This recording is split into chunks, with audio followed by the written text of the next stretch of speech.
Welcome back students. हम पढ़ रहे हैं sociology for UPSC CSE through our book sociologic demystifying sociology written by me. बात करें प्रीवियस कुछ लेक्चर्स की तो उसमें हम कवर कर चुके हैं पूरी तरीके से पॉजिटिविज्म, नॉन पॉजिटिविज्म में पोस्ट पॉजिटिविज्म, इंटरप्रेटिविज्म, वस्तिहन, फिर एंटी पॉजिटिविज्म में रिजेक्टिंग पॉजिटिविज्म में macro tradition, reflexive theory, critical theorist, feminist और पोस्ट मॉडर्निस्ट। उसके बाद हमने कवर किया मैक्रो ट्रेडिशन में इंटरेक्शनिज्म, फिनोमिनोलॉजी, एथनोमेथोडोलॉजी। एथनोमेथोडोलॉजी में हमने दो सावधानियां देखी, एक थी रिफ्लेक्सिविटी और एक थी इंडेक्सिकलिटी। कुछ स्टूडेंट्स के दिमाग में एक डाउट है जो मैंने कुछ क्लास पहले उनके माइंड में बनाया था, वो अभी तक मैंने क्लियर नहीं किया है कि सर फिनोमिनोलॉजी और एथनोमेथोडोलॉजी में कुछ डिफरेंस है क्या। तो जब मैं आपको सिंबॉलिक इंटरेक्शनिज्म पढ़ा रहा था, इसके बारे में बता रहा था, तब मैंने एक चीज बताई थी कि स्ट्रक्चर होता है, उसके पीछे दो कारण होते हैं, एक होता है मीनिंग और एक होता है एक्शन। तो जो फिनोमिनोलॉजी फोकस करता है वो मीनिंग पर फोकस करता है और एथनोमेथोडोलॉजी एक्शन पर फोकस करता है। अभी इसको और क्लियर कर लेंगे एक एग्जांपल के साथ। इसके अलावा प्रीवियस लेक्चर में कुछ बच्चों को डाउट था कि सर एक बार और क्लियर कर दीजिए रिफ्लेक्सिविटी और इंडेक्सिकलिटी। तो मैंने बहुत सोचा और एक एग्जांपल मेरे माइंड में ये आया कि आप सभी लोग लाइब्रेरी जरूर जाते होंगे, तो आपने स्ट्रक्चर देखा लाइब्रेरी का। लाइब्रेरी में एक सोशल स्ट्रक्चर है, पर्टिकुलर उसको कह दिए सोशल स्ट्रक्चर, ठीक है। और इधर हैं बहुत सारे student, student 1, student 2, student 3, student 4, ठीक है।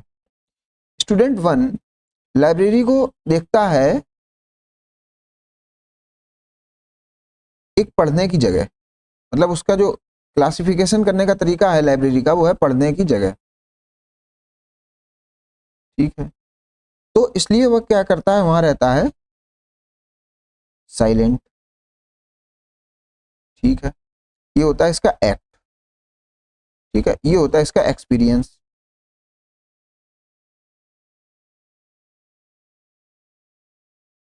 या कहें फिनोमेना।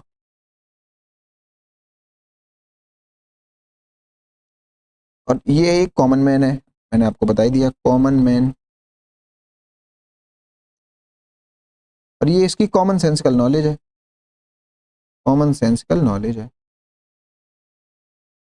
ठीक है। अब इसमें कहाँ आती है फिनोमेनोलॉजी, कहाँ आती है एथनोमेथोडोलॉजी और कहाँ आती है इंडेक्सिकलिटी, कहाँ आती है रिफ्लेक्सिविटी।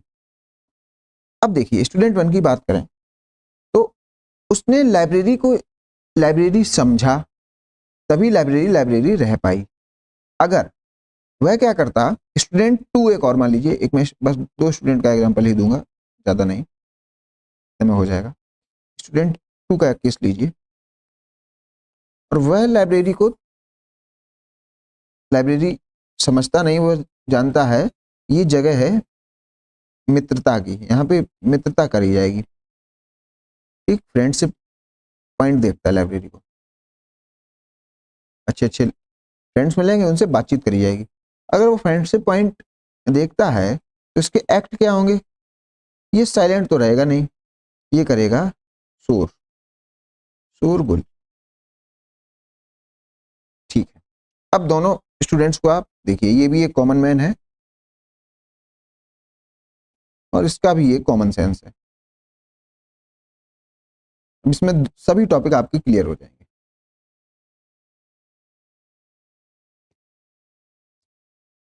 क्योंकि पहले स्टूडेंट ने लाइब्रेरी को कैसे कैटेगराइज किया, कैसे एक्सपीरियंस किया, उसकी स्टडी होती है फिनोमिनोलॉजी में। तो एक फिनोमिनोलॉजिस्ट क्या करेगा, एक स्टूडेंट के पास जाएगा, वो पूछेगा आप लाइब्रेरी को कैसे एक्सपीरियंस करते हैं, आप लाइब्रेरी को कैसे क्लासिफाई करते हैं, तो वो कहेगा ये पढ़ने की जगह है। स्टूडेंट 2 के पास जाएगा कि आप लाइब्रेरी को कैसे क्लासिफाई करते हैं, एक्सपीरियंस करते हैं, वो कह रहे मुझे मेरे मेरे लिए तो ये बहुत बढ़िया जगह है, यहाँ अच्छे अच्छे दोस्त मिल जाते हैं। तो आप देखेंगे इसकी एक्सपीरियंस की वजह से लाइब्रेरी रह पाई, और इस लड़के की एक्सपीरियंस की वजह से लाइब्रेरी बन गया फूड कोर्ट जैसा कुछ स्ट्रक्चर, मींस लाइब्रेरी नहीं रही। तो फिनोमेनोलॉजिस्ट ये कहेंगे कि सर सोशल स्ट्रक्चर डिपेंड करता है लोगों की एक्सपीरियंस पर, लोगों के क्लासिफिकेशन पर, लोगों की इंटरप्रिटेशन पर, इन सब चीजों पर। तो फिनोमेनोलॉजिस्ट इस पर फोकस करेगा। अब मैंने आपको बताया कॉमन सेंस भी सब्जेक्टिव होता है, तो देखिए यहां पर कॉमन सेंस क्या है, फ्रेंडशिप का, यहां पर कॉमन सेंस क्या है, पढ़ने की जगह का। तो कॉमन सेंस भी बहुत डायनेमिक है, तो आप समझिए इसीलिए इसको माइक्रो लेवल पर स्टडी कर सकते हैं, इन सोसाइटी को माइक्रो लेवल पर ही स्टडी कर सकते हैं, ना कि मैक्रो लेवल पर, क्योंकि मैक्रो लेवल पर जो भी रियलिटी है वो डिपेंडेंट होती है इस माइक्रो रियलिटी पर। ये कहना है आपके फिनोमेनोलॉजिस्ट का। अब आते हैं एथनोमेथोडोलॉजिस्ट। यहाँ पे बैठता है एक एथनोमेथोडोलॉजिस्ट, वो जाएगा, वो क्या वो बस इसको ऑब्जर्व करेगा, वो देखेगा यार ये बच्चा यहाँ पे साइलेंट रहता है, इसको ऑब्जर्व करेगा, वो कहेगा ये लड़का हमेशा एक्ट करता है, शोरगुल करता है। और आपको पता है अगर ये बच्चा शोरगुल कर रहा है तो मतलब इसकी जो थॉट प्रोसेस है वो उसको शोरगुल करा रही है, और इसकी थॉट प्रोसेस इसको साइलेंट रहने को कह रही है। तो जो एथनोमेथोडोलॉजिस्ट हैं वो ये कहते हैं कि आपके एक्ट में ही आपकी कैटेगराइजेशन या एक्सपीरियंस समझ में आ जाता है, आपके एक्ट में ही आपकी कैटेगराइजेशन, एक्सपीरियंस, क्लासिफिकेशन समझ में आ जाता है। तो एथनोमेथोडोलॉजिस्ट आप ये जो स्ट्रक्चर एग्जिस्ट कर रहा है या एग्जिस्ट नहीं कर रहा है या मिटने लगा है, इसकी स्टडी अगर करेंगे तो वो बस आपके एक्ट पढ़ेंगे। ये देखिए, ये हो गई कहानी एथनोमेथोडोलॉजिस्ट की, ये हो गई कहानी एथनोमेथोडोलॉजिस्ट की। ये तो फिनोमेनोलॉजिस्ट और एथनोमेथोडोलॉजिस्ट का बेसिक डिफरेंस हो गया। अब यहाँ पे कहाँ आई इंडेक्सिकलिटी और कहाँ आई रिफ्लेक्सिविटी। तो एथनोमेथोडोलॉजिस्ट से ये कहा जाता है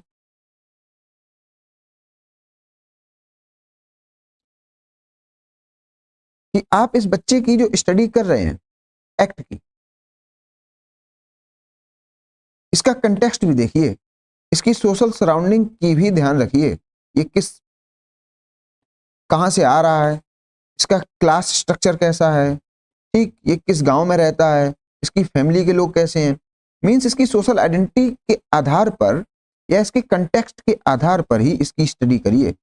ऐसे ही स्टूडेंट 2 के एक्ट की स्टडी है वो बस कंटेक्स्ट के आधार पर करिए। तो एक तो कंटेक्स्ट को ध्यान रखना है अपनी स्टडी में, तो कंटेक्स्ट किसमें फोकस किया जाता है, इंडेक्सिकलिटी एक पैरामीटर है उस पर, इंडेक्सिकलिटी।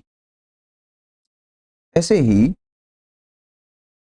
इन्हें सचेत किया जाता है एथनोमेथोडोलॉजिस्ट को कि आप ये जो स्टडी कर रहे हैं एक्ट की, इसमें आप जो रिफ्लेक्शन है एक्शन का, जो एक्शन का रिफ्लेक्शन है, साइलेंट रहना या एक्ट शोरगुल मचाना, ये डिपेंड करता है उसके एक्सपीरियंस पे, ये डिपेंड करता है उसके एक्सपीरियंस पर, ये भी ध्यान रखिए। मींस जो लोग एक्ट करते हैं वो होते हैं, वो एक्ट होता है रिफ्लेक्शन ऑफ थॉट्स, ये बात ध्यान रखिएगा, रिफ्लेक्शन ऑफ मीनिंग्स, क्लासिफिकेशन।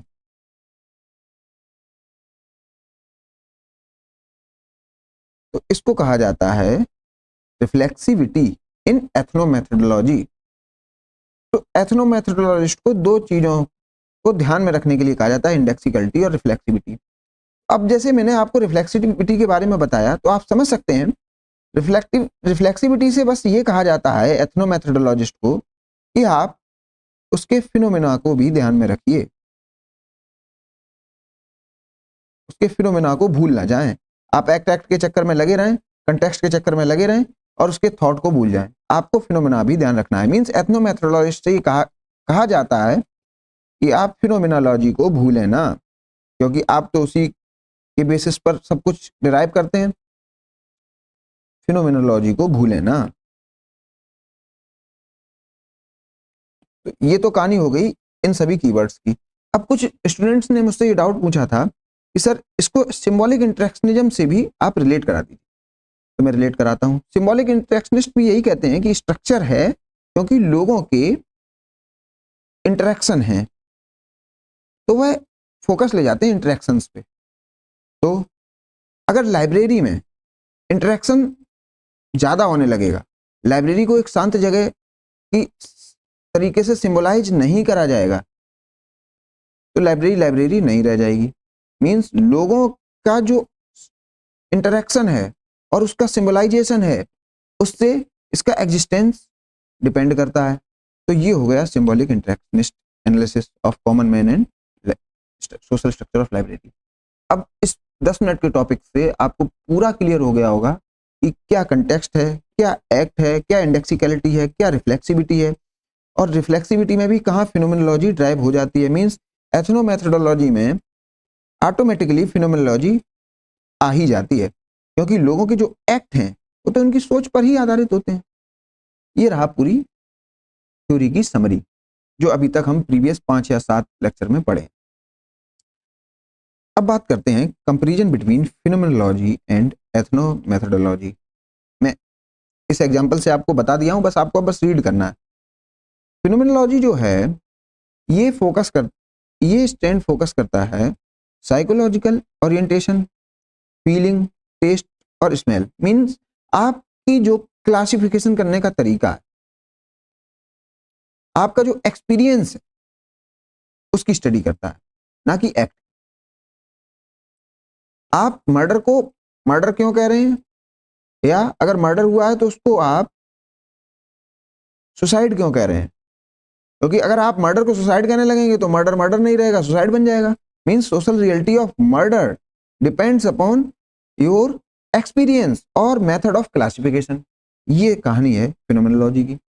जबकि एथनोमेथोडोलॉजी फोकस करती है आपके एक्शंस पर, क्योंकि एथनोमेथोडोलॉजिस्ट ये कहते हैं आपके जो एक्शंस हैं वो तो आपकी सोच पर दिख ही जाएंगे, तो हम सोच को ना देखते हुए बस एक्शन पर फोकस कर लेते हैं, और जब एक्शन को स्टडी करेंगे तो जब रिफ्लेक्सिविटी देखेंगे उसमें आपकी सोच आ ही जाएगी। मीन्स रिफ्लेक्सिविटी में हम फिनोमिनोलॉजी को ध्यान ही रखेंगे, तो एक्शंस पर ही स्टडी करते हैं और देखते हैं कैसे लोगों के एक्शन एक सोशल स्ट्रक्चर को बनाते हैं और कैसे लोगों के एक्शन उस सोशल स्ट्रक्चर को बिगाड़ सकते हैं। ये कहानी है एथनोमेथोडोलॉजी की, जो मैं बहुत बार आपको ब्लीचिंग एक्सपेरिमेंट में भी बता चुका हूं। तो यहाँ पे ethno means cultural community, small cultural community. Ethno means small cultural community. Method means acts, doing. तो हम लोगों को स्टडी की logy means study of acts of small cultural community. तो एक कोई सोशलॉजिस्ट एक छोटी सी कल्चरल कम्युनिटी, एक ज्योग्राफिक लोकेशन में जो बेस्ड है, उसकी स्टडी क्यों ही करना चाहेगा, और उसके एक्ट्स की वो स्टडी इसलिए करना चाहेगा, वो देखेगा कि उस व्यक्ति के आसपास जो रिलीजन है, उस व्यक्ति के आसपास जो कास्ट है, उस व्यक्ति के आसपास जो फैमिली है, वो उसके एक्ट से कैसे जिंदा रहती है। मीन्स अगर वो बेलपत्री चढ़ा रहा है तो रिलीजन अपने आप को जिंदा रख पाता है। वह अपने पिता की सेवा कर रहा है, अपने पिता को पिता मान रहा है, तो फैमिली स्ट्रक्चर बना रहेगा। अगर वो ये करना छोड़ देता है तो स्ट्रक्चर कोलाप्स कर जाएगा। फिर से मैंने इसको रिवीजन आपको करा दिया। रिसर्च का क्वेश्चन क्या होता है, ये जो फिनोमिनोलॉजी है इसमें अंडरस्टैंडिंग होती है किसकी, एक्सपीरियंस की, कि लोग क्लासिफिकेशन कैसे करते हैं, इसलिए सेल्फ की अंडरस्टैंडिंग इसमें ज्यादा होती है। सेल्फ को हमने डिस्कस किसमें किया है, सिंबॉलिक इंटरेक्शनिज्म में, उसमें आप देख लीजिएगा। अगर आप प्रीवियस लेक्चर नहीं देख के आए हैं तो सेल्फ वहां देख लीजिएगा, आपको कहीं भी कोई बुक रेफर करने की जरूरत नहीं पड़ेगी सेल्फ के लिए।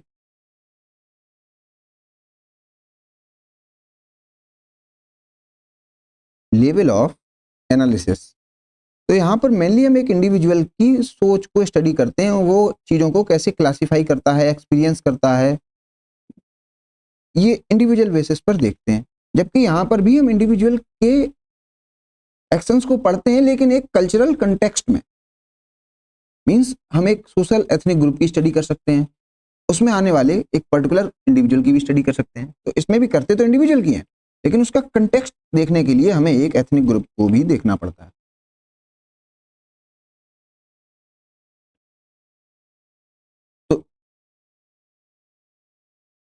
ये यहाँ पे गलत है, यहाँ पे होगा एसोसिएटेड स्कॉलर। मैं इसको बुक में अपनी टीम को बोलकर सही करा दूंगा। यहाँ पे हसरल, स्टुड्स, बर्जर, लुकमान, तो आप देखिए SBL, यहाँ पे गार्फिनकेल और सरकार। ये तो हो गई जहाँ पे डिफ्रेंसिएशन है दोनों में। कहाँ कहाँ डिफ्रेंसिएशन है। अब दोनों कहाँ पे कन्वर्ज करती हैं? दोनों कन्वर्ज करती हैं, both are offshoot of symbolic interactionism. दोनों निकले किससे हैं? सिंबॉलिक इंटरेक्शनिज्म से। मैंने आपको यहाँ पे भी बताया। मैक्रो ट्रेडिशन में सिंबॉलिक इंटरेक्शनिज्म से निकला, फिनोमेनोलॉजी से निकला एथनोमेथोडोलॉजी। ये भी देखिए, ये भी यही वही बात लिखी है। The only difference between ethnomethodology and phenomenology is that phenomenology tells that people on the basis of common conception, ideas, organize their life. Therefore, internal structure of social life is considered to be fixed. However, ethnomethodologists don't assume it as fixed as it changes on day-to-day basis. इसका meaning क्या है? एक जो difference दोनों में है, इसमें ये कहता है कि यहाँ पर फिनोमेनोलॉजी में जो एक कॉमन मैन है वह अपनी लाइफ को ऑर्गेनाइज करता है कॉमन सेंस से। मींस अगर उसकी लाइफ में कोई एक रिलीजन एग्जिस्ट कर रहा होगा तो उसका कॉमन सेंस ये कहता है कि ये रिलीजन है, क्योंकि पड़ोस वाला मान रहा है तो हम भी मानेंगे, तो इसलिए वो रिलीजन एग्जिस्ट करता रहता है। तो इसलिए थोड़ी बहुत वहाँ पे internal structure of social life is fixed. However ethnomethodologist क्या देखते हैं? डोंट एज्यूम इट, इसको मान के नहीं चलते हैं, as it changes on day to day basis. ये कहते हैं जैसे रिलीजन है ये डे टू डे बेसिस पर चेंज हो रहा है, क्योंकि अपना acts day to day basis पर चेंज हो रहे हैं। बस इतना दोनों में फर्क है कि एक कभी थोड़ा सा इसको फिक्स मानते हैं, लेकिन दूसरा उसको एज्यूम करके नहीं चलता है। बस ये एज्यूम कर लेते हैं, ये एज्यूम करके नहीं चलते हैं। बस इतना छोटा सा फर्क है। फिनोमेनोलॉजी जो डील करता है mainly feeling, experiences, categorisation, classification में डील करता है। तो इसमें जो मेन क्वेश्चन वर्ड होता है व्हाट। तो हम लोग एक सिपाही की अगर फिनोमेनोलॉजिकल स्टडी करें तो उसमें हम उससे पूछेंगे आप सुसाइड से क्या समझते हैं? What is suicide for you? What is murder for you? क्योंकि जब आप सुसाइड, एक पर्टिकुलर डेथ को सुसाइड कहना चालू हो जाएंगे, वो सुसाइड कही जाएगी। तो सुसाइड की सोशल रियलिटी तो आपके क्लासिफिकेशन पर डिपेंड कर रही है। तो हम पूछेंगे what is this, what is suicide as per you, what is murder as per you, what is death as per you. ये सब उससे पूछेंगे, फिर हम एक स्टडी करेंगे। एथनोमेथोडोलॉजी स्टडी करता है methods, actions, rules, means how पर फोकस करता है। मींस हम देखेंगे अगर रिलीजन एग्जिस्ट करता है एक कोई ट्राइबल सोसाइटी में, तो वह किन एक्ट्स के कारण कर रहा है। या फिर मान लीजिए फैमिली एग्जिस्ट कर रही है, उसमें एक रिलेशनशिप है देवर और भाभी का, देवर और भाभी का। तो ये रिलेशनशिप एग्जिस्ट करता है, ये सोशल स्ट्रक्चर में एक रिलेशनशिप एग्जिस्ट करता है।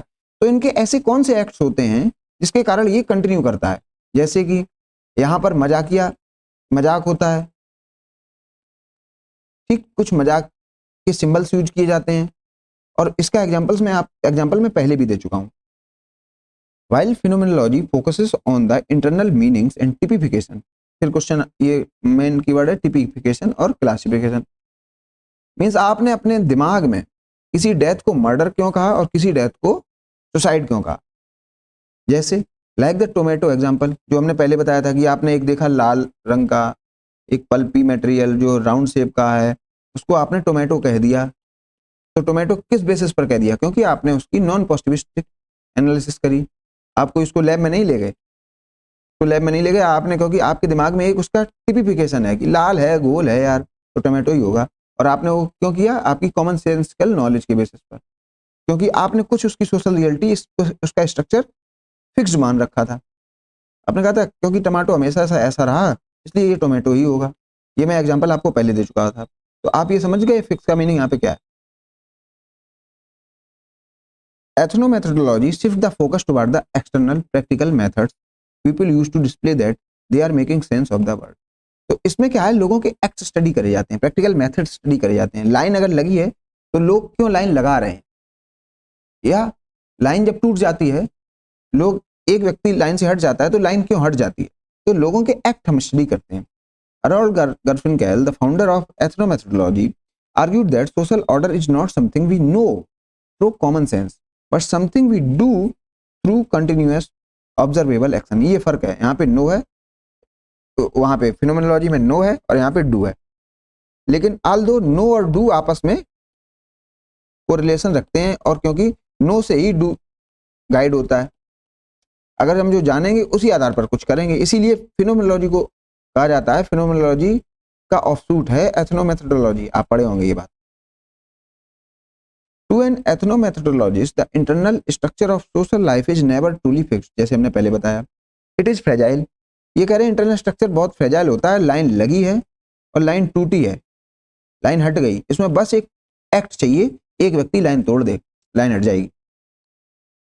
और लाइन को लगाना मीन्स लाइन लगी रहे, उसके ये एक कंटिन्यूअस मेहनत वाला काम है, ऑनगोइंग अकॉम्प्लिशमेंट। लाइन लगी रहे मीन्स लोग प्रयत्न कर रहे हैं उसके लिए। जैसे आपकी फैमिली बनी रहे, फैमिली है यहीं पे आए, फैमिली यहाँ पे है, आप हैं एक मदर, फादर, सन और डॉटर। इस फैमिली को बनाए रखने के लिए बहुत प्रयास किए जाते हैं। मदर कुछ करती है, फादर के कुछ एक्ट होते हैं, सन के कुछ एक्ट होते हैं, डॉटर के कुछ एक्ट होते हैं। अगर इसको तोड़ना तो बहुत सरल है, मदर उस तरीके से एक्ट नहीं करेगी, फैमिली बिगड़ जाएगी। फादर दारूबाज निकल गया, फैमिली गड़बड़ हो जाएगी। सन ने इन दोनों की बात नहीं मानी, तब भी फैमिली बिगड़ जाएगी। या डॉटर ने जो भी सेट नॉर्म्स हैं इस फैमिली के उसको नहीं माना, तभी फैमिली बिगड़ जाएगी। तो फैमिली को तोड़ना तो बहुत सरल है, लेकिन अगर कोई फैमिली जुड़ी है, फैमिली जैसी दिख रही है, तो इसका मतलब यह है कि ये बैकग्राउंड में बहुत मेहनत से लोग इसको अकॉम्प्लिश करा रहे हैं। मीन्स मदर मदर वाला काम कर रही है, फादर फादर वाले एक्ट कर रहे हैं, सन सन वाला एक्ट कर रहा है, डॉटर डॉटर वाले एक्ट कर रही है। तो मैंने आपको पहले एक फैमिली का एग्जाम्पल दिया था कि कब फैमिली फैमिली नहीं रहती है। जैसे जब फादर ड्रंकार्ड हो जाता है तो फैमिली एक डिस्टॉर्टेड फॉर्म में आने लगती है। मीन्स लोग अपने जो एक्ट हैं उनको करना बंद कर दें तो फैमिली का जो स्ट्रक्चर है वो बदल जाता है। इसीलिए कहा जाता है डायनेमिक स्ट्रक्चर है बहुत। फादर ने बंद किया तो फैमिली थोड़ी बहुत बच गई, मान लिया। मदर ने भी बंद कर दिया, पता लगे फैमिली पूरी कोलैप्स कर गई। मदर अलग, फादर अलग, सन भी कहीं अलग, डॉटर भी अलग, फैमिली चली गई अलग। ये कहना है फिनोमेनोलॉजी और एथनोमेथोडोलॉजी का। इट ओनली अपीयर फिक्स्ड, ये हमें दिखती है फिक्स्ड, ऊपर से देख लिया फैमिली है, because we are constantly working, मेहनत हो रही है इस पे, इसको बनाने में, to maintain the illusion of stable reality. अब समझिए इल्यूजन क्यों कहा, क्योंकि इसको इल्यूजन इसलिए लिखना पड़ा क्योंकि जो आपके पॉजिटिविस्ट हैं वो इसको रियलिटी कहते हैं। वो कहते हैं यही सत्य है, फैमिली तो है ही है और उसके बाद तुम्हारे एक्शंस हैं। जबकि ये कहते हैं ये तो इल्यूजन है भाई, तुम नहीं जानते हो, जो सत्य है वो हमारे एक्शन हैं, हम जैसे सोचेंगे और जैसे करेंगे, इसलिए तुम्हारी फैमिली एग्जिस्ट करेगी। बस इतना दोनों में फर्क है। आप 5-6 लेक्चर में, पुराने जितने भी 5 या 6 लेक्चर हुए आपने देखा होगा, मेरा जो फोकस रहा है बस इस बात पे रहा है, कैसे सोशल स्ट्रक्चर एग्जिस्ट करता है, इस बात को बता रहे हैं। चाहे सिंबॉलिक इंटरेक्शनिस्ट हो, चाहे आपके फिनोमेनोलॉजिस्ट हो, चाहे आपके एथनोमेथोडोलॉजिस्ट हो, तो बस जो ये स्टैंड हैं तीनों, ये बस इसी बात पर फोकस करते हैं कि पॉजिटिविस्ट की काट करी जाए, पॉजिटिविस्ट को क्रिटिक करके बताया जाए कि आप कहीं भाई साहब गलत थे। To prove that social order is actively produced मेहनत करके बनाया जाता है, रादर देन नेचुरली फिक्स्ड। ऐसा नहीं है कि फैमिली ऐसे रखी है और फैमिली बनी रहेगी, नहीं, फैमिली डेली बनानी पड़ती है। फादर फादर की तरीके से एक्ट करे, सन सन की तरीके से एक्ट करे, मदर मदर की तरीके से और डॉटर डॉटर डॉटर की तरीके से, तब फैमिली बन पाती है।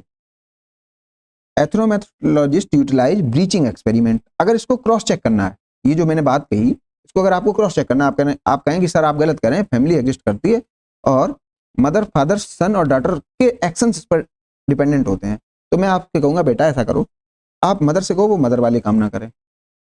वो मदर वाले काम क्या है, जैसे वो आपको खाना दे और आपसे 100 रुपए ले ले, बेटा पेमेंट कर दो। आप क्या कहो, अपने फादर से कहो कि फादर आप मुझे रेंट बताइए घर का, ठीक।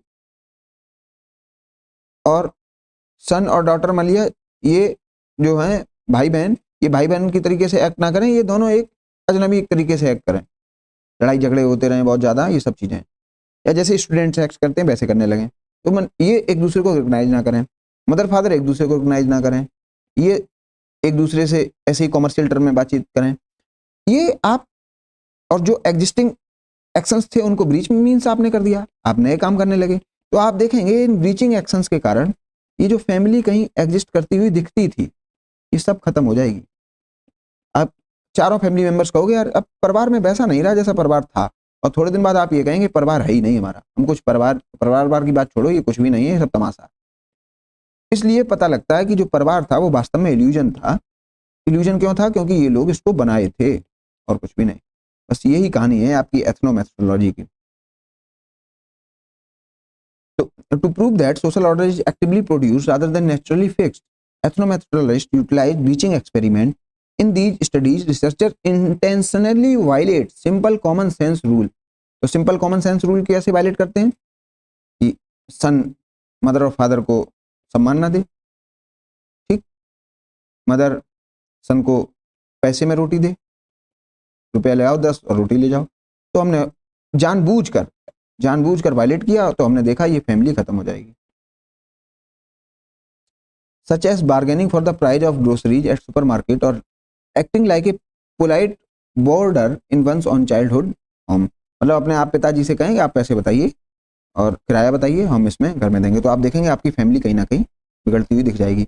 एक एग्जांपल मैंने आपको प्रीवियस लेक्चर में और दिया था, फिर से मैं उसको दे देता हूँ तो आपको और समझ में आएगा। मान लिया आपके फैमिली है दो, चाचा की फैमिली और आपके ताऊ जी की फैमिली। इनमें ऐसा हुआ आपस में झगड़े हुए और फिर ये दोनों फैमिली एक दूसरे को कहती हैं अब कोई बातचीत ही नहीं है, बातचीत ही नहीं है, मतलब हम लोग बातचीत तो कर ही नहीं रहे, बातचीत ही नहीं करते, कोई आना जाना भी नहीं है,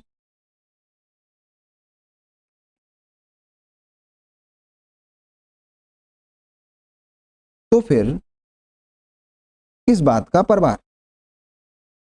ये बहुत अच्छा एग्जाम्पल है जो मैं सोच पाया।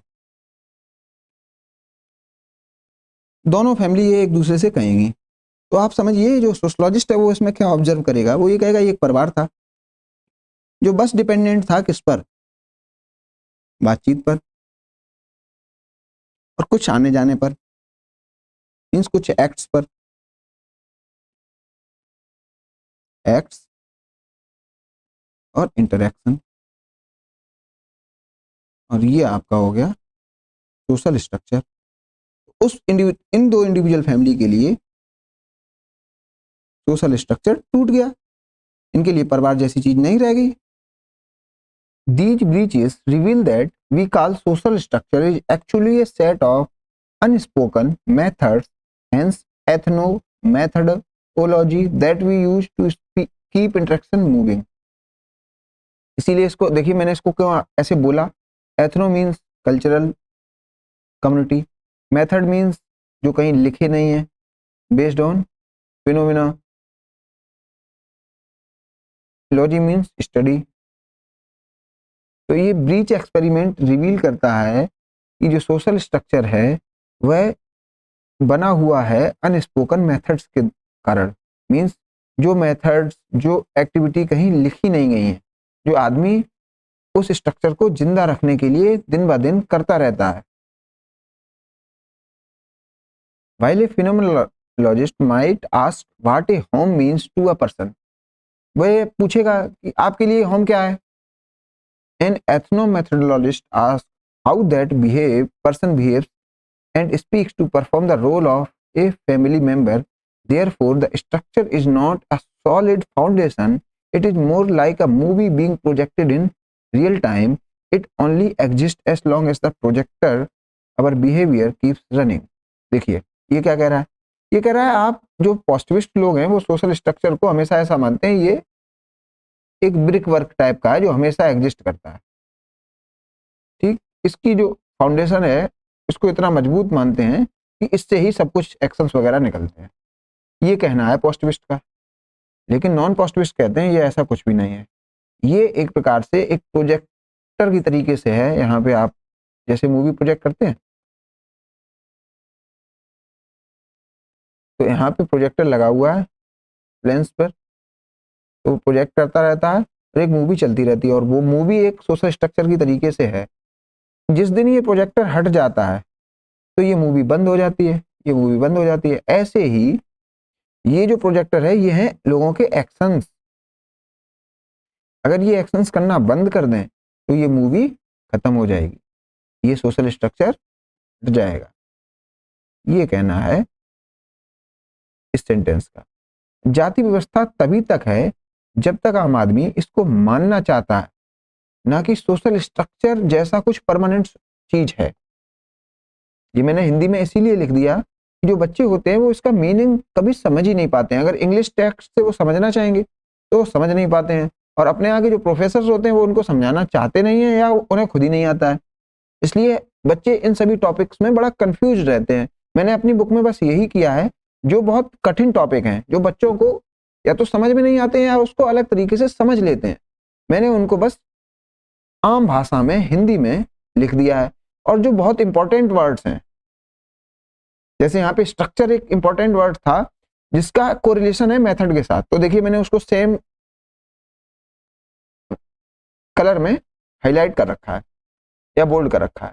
तो जो भी यहाँ पे बोल्ड है वो ही आपको बस पढ़ना है रिवीजन के समय, और आपका पूरा पेज रिवाइज हो जाएगा। तो अब जैसे इस बुक में आपको क्या आसानी मिलेगी, आप ये पेज जब रिवाइज करने जाएंगे तो आपको क्या पढ़ना है, फिनोमेनोलॉजी, एथनोमेथोडोलॉजी। ये देखिए जो इंपॉर्टेंट कीवर्ड है टिपिफिकेशन, ये आप ना भूल जाएं, तो मैंने इसको बोल्ड कर दिया है। स्ट्रक्चर, मेथड्स, तो आप जब स्ट्रक्चर और मेथड ही अकेला पढ़ेंगे तो आपको समझ में आ जाएगा ये जो सर ने बताया था मेथड की वजह से स्ट्रक्चर है, बस ये कहानी है इस पूरे डिस्कशन में। अब कुछ डाउट आता है बच्चों के माइंड में, वो मैंने यहाँ पे खुद ही लिख दिया है। अभी जैसे मैं लेक्चर कंप्लीट करता तो आप, मैं अगर ऑफलाइन क्लास में होता तो आप मेरे से पूछते आगे, सर ये जो हमने रिफ्लेक्सिविटी पढ़ी है, रिफ्लेक्सिविटी एथनोमेथोडोलॉजिस्ट के अंदर, एथनो, इसको ऐसे लिख दिया, और जो आपने एक रिफ्लेक्सिविटी या रिफ्लेक्सिव थ्योरिस्ट यहाँ पे बताए थे, उन दोनों में कुछ डिफरेंस है ये वाले। तो मैं आपसे खुद ही पूछता हूँ, आप बताइए। तो आप मुझे बताएंगे कि सर ये तो रिफ्लेक्ट करते हैं उनकी values, reflection of their values. Their में कौन है, सोशियोलॉजिस्ट, जो भी सोशल स्कॉलर है उसकी वैल्यूज का रिफ्लेक्शन है। तो ये रिफ्लेक्सिव थ्योरीज के अंदर तो जो बात कहते हैं कि जो उनकी वैल्यूज हैं उसको रिफ्लेक्ट कराते हैं। जैसे फेमिनिस्ट की जो वैल्यूज हैं वो क्या है, पैट्रियार्की मुर्दाबाद, ये इनकी वैल्यूज हैं मेनली। जहां कहीं भी हो पैट्रियार्की को खत्म करो। क्रिटिकल थ्योरिस्ट की क्या वैल्यूज हैं, सरकार मुर्दाबाद, प्लस मीडिया भी मुर्दाबाद, प्लस जो भी कल्चरल इंस्टीट्यूशन आपने बना रखे हैं सब मुर्दाबाद, जो सरकार ने बनाए हैं। तो ऐसे सबकी मुर्दाबाद चलता रहता है। पोस्ट मॉडर्निस्ट की क्या वैल्यूज हैं जो उसको रिफ्लेक्ट कराते हैं, वो है मॉडर्निज्म मुर्दाबाद, मॉडर्निज्म मुर्दाबाद। तो ये तो कहानी हुई इस रिफ्लेक्सिव थ्योरी की। यहाँ पे ये रिफ्लेक्ट क्या कराते हैं, ये कराते हैं देयर वैल्यूज, और इन्हें कोई इसमें शर्म नहीं है कि हम अपनी वैल्यूज रिफ्लेक्ट कराएं या ना कराएं। सोशलॉजी क्या कहेगी या सामने वाला क्या सोचेगा, यार ये तो वैल्यू लोडेड पर्सन लग रहा है। जबकि एथनोमेथोडोलॉजी में जो हमने रिफ्लेक्सिविटी पढ़ी, उसका जो मीनिंग है, उसका मीनिंग है रिफ्लेक्शन ऑफ जो सोशल स्ट्रक्चर है वो है ड्यू टू रिफ्लेक्शन ऑफ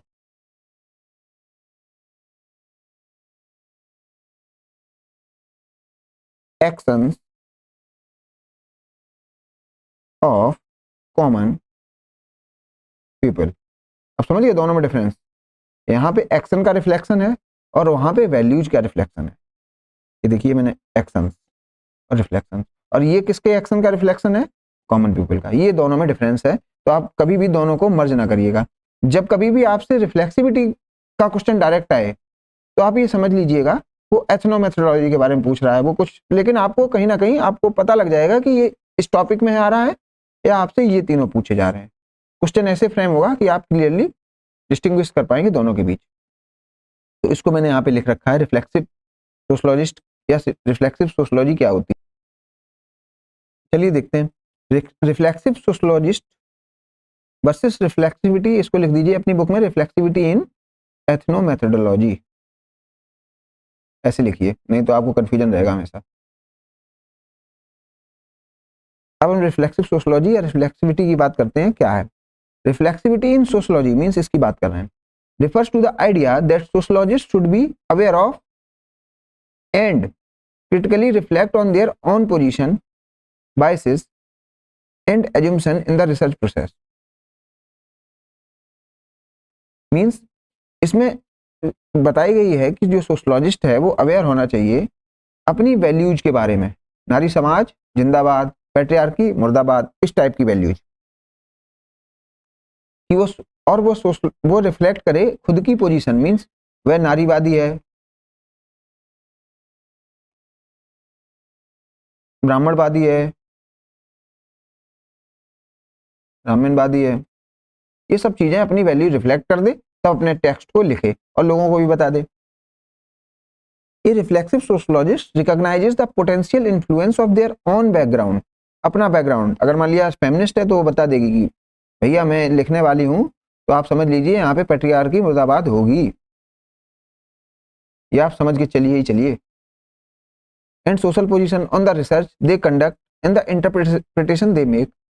तो ये जो रिफ्लेक्सिव सोशलॉजिस्ट में कौन कौन से आते हैं? क्रिटिकल थ्योरिस्ट, फेमिनिस्ट और पोस्ट मॉडर्निस्ट, जैसे हमने यहाँ पे देखा था। ये हो गया रिफ्लेक्सिव सोशलॉजिस्ट, इसकी हमने अभी चर्चा करी। Criticism of ethnomethodology. अब हम पूरी एथनोमेथोडोलॉजी पढ़ चुके हैं। इसमें अभी तक हमने क्या किया? एक एथनोमेथोडोलॉजिस्ट जाता है, देखता है लोग कैसे काम कर रहे हैं, कॉमन सेंस कैसे एक्ट कर रहा है कॉमन पीपल, कॉमन सेंस के बेसिस पर, और उस कॉमन सेंस और कॉमन सेंसिकल एक्ट की वजह से कैसे एक सोशल स्ट्रक्चर जिंदा बना रहता है। ये कहानी अभी तक की थी। और अगर इस बात को कुछ क्वेश्चन करे तो उसे ब्रीचिंग एक्सपेरिमेंट करके दिखा दो, उसे बता दो कि ब्रीचिंग एक्सपेरिमेंट होगा, आपका स्ट्रक्चर टूट जाएगा, और इससे हम प्रूव कर देंगे कि भाई हमारे एक्शन की वजह से ही आपका स्ट्रक्चर जिंदा था। ये कहानी रही अभी तक की, जो हम पिछले 2 या 3 या 4 लेक्चर में डिस्कस कर चुके हैं। लेकिन इसके कुछ क्रिटिसिज्म भी देखने पड़ेंगे, ये कहाँ इनकी कमियां रही, ये कहाँ हल्के पड़ जाते हैं। Giddens says that it seems ethnomethodology does not have goals. अब आप बात करिए, 3 लेक्चर में हम जो भी पढ़ चुके हैं उसमें बस एक ही बात डिस्कस कर रहे हैं कि जो एक्शन है वो स्ट्रक्चर को जन्म देता है, एक्शन है स्ट्रक्चर को जन्म देता है। मींस इनका जो गोल है वो बस यही है कि पॉजिटिविस्ट को कैसे भी क्रिटिसाइज किया जाए, और ये इनकी जो सोशलॉजी है और कुछ नहीं दिखाती है, बस यही दिखाती है action lead to establishment of structure. Only explain how and not why and what. इसका मीनिंग क्या है? कि इनकी जो सोशलॉजी है वो ये तो बता देती है कि लोग एक्ट क्यों करते हैं, कैसे करते हैं, ठीक है, लेकिन ये नहीं बताती है कि ये ऐसा कर क्यों रहे हैं। इनका ये सब जानने का मतलब ही क्या है? चलिए हमने मान लिया कि सोशल स्ट्रक्चर आपके एक्शन की वजह से बनता है, तो फिर क्या मतलब है? इसके आगे का क्या? मींस ये वाई एंड वाट नहीं बताते हैं, ये कह रहे हैं गिडन्स साहब। A.W. Gardner says that they ignore the fact that interaction and reality are shaped by differential power relation that exist in sociology, that exist in society। कर दीजिए, ज्यादा सही रहेगा।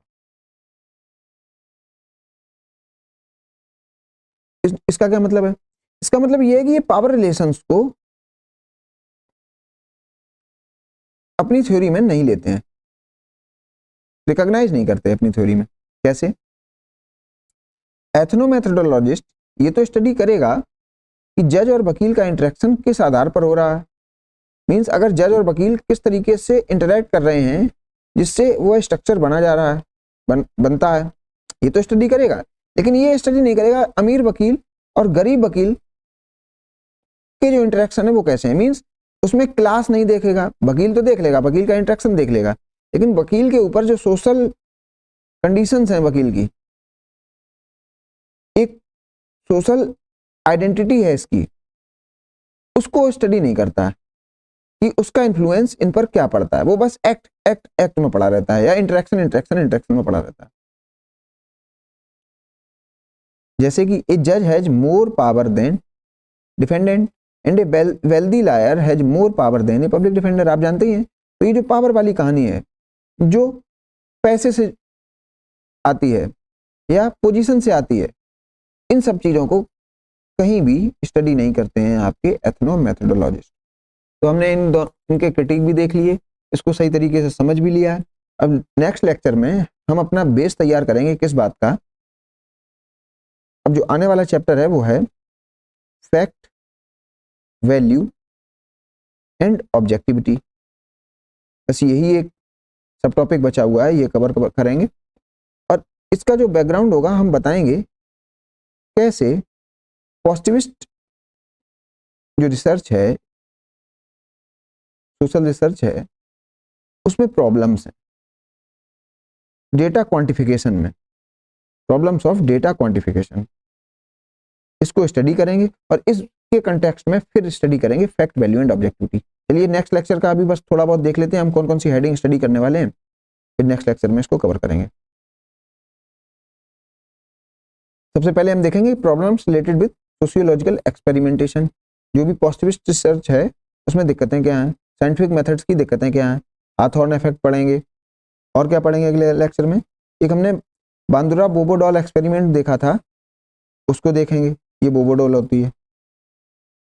फिर ये सब देखने के बाद जो इंट्रोडक्शन होगा वो ऑब्जेक्टिविटी टॉपिक का होगा। तो फिर जो नेक्स्ट सब टॉपिक होगा फैक्ट, वैल्यू एंड ऑब्जेक्टिविटी, उसको स्टार्ट कर देंगे नेक्स्ट लेक्चर में। तो नेक्स्ट लेक्चर में जो हम लोग स्टार्ट करने वाले हैं एक नया topic, fact, value and objectivity. तो जो अपने जो टॉपिक हो चुके हैं पूरे, वो हो चुके हैं science, scientific method and critique, major theoretical stand of research methodology, हमने बहुत अच्छी तरीके से कंप्लीट किया है, आपको इसमें कोई दिक्कत नहीं आएगी। इसमें फिर हमने पॉजिटिविज्म और उसकी क्रिटिक के रूप में किसको पढ़ा था, पोस्ट पॉजिटिविज्म, ये भी हम टॉपिक पूरा कर चुके हैं प्रीवियस लेक्चर्स में। और फिर उसके बाद हमने नॉन पॉजिटिविस्ट मेथोडोलॉजी में भी बहुत डिटेल में जाके इन डिटेल डिस्कशन कर लिया है, और आप सभी कुछ पढ़ चुके हैं, फिनोमेनोलॉजी, एथनोमेथोडोलॉजी, ये सब को पढ़ चुके हैं। बस ये टॉपिक बचा हुआ है, क्योंकि फैक्ट, वैल्यू एंड ऑब्जेक्टिविटी, ये दोनों टॉपिक से आप रिलेट कर सकते हैं इसको, इन सब से, दोनों से, इसलिए मैं इसको लास्ट में कवर करता हूँ। और टीचर्स तो इसको क्या पता पहले ही कवर कर लेते हैं, लेकिन मैं इसको लास्ट में कवर करता हूँ, क्योंकि ये आपके दोनों टॉपिक के हो जाने के बाद और अच्छी तरीके से समझ में आता है। चलिए मिलते हैं नेक्स्ट लेक्चर में। Thank you.